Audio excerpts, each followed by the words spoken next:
ఆ చందనోదకంతో శివలింగానికి అభిషేకం చేస్తే దాని చేత పరమశివుడు విశేషంగా అనుగ్రహిస్తాడు.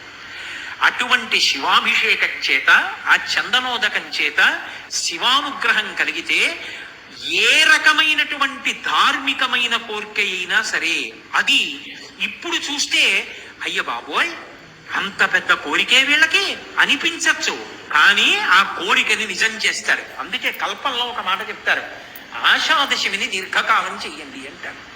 జ్ఞాపకం పెట్టుకుని వరలక్ష్మీ వ్రతం ప్రతి సంవత్సరం ఎలా చేస్తారో ఆషాదశమి నాడు పురుషుడు శివాలయంలో చందనోదకంతో అభిషేకం చెయ్యాలి. అథవా పురుషులు ఏం చెయ్యాలి? శ్రీచక్రం టీవీ స్నానం చేసి ఓ చందనం పలక దుంగ చందనపు సాన దుంగ పట్టుకుని అభిషేకం చేసుకోవడం రాకపోతే దేవాలయంలోకి వెళ్ళి కూర్చుని చందనం తీసి శివాలయంలో ఇవ్వాలయ్యా అభిషేకం చేయండి అని.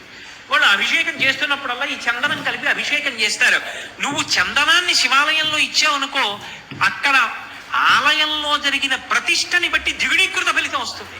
ఇంట్లో చేసుకుంటే ఒక ఎత్తు, దేవాలయంలో చేశాననుకోండి అది మనుష్య ప్రతిష్ట అయితే ఏదో ఒక 100 రెట్లు, అది ఒక ఋషి ప్రతిష్ట అయితే 1000 రెట్లు, అదే ఏదో దేవతల ప్రతిష్ఠ చేస్తే 1000 రెట్లు, అది స్వయంభూ అయితే అనంతం, అసలు లెక్కలేదు.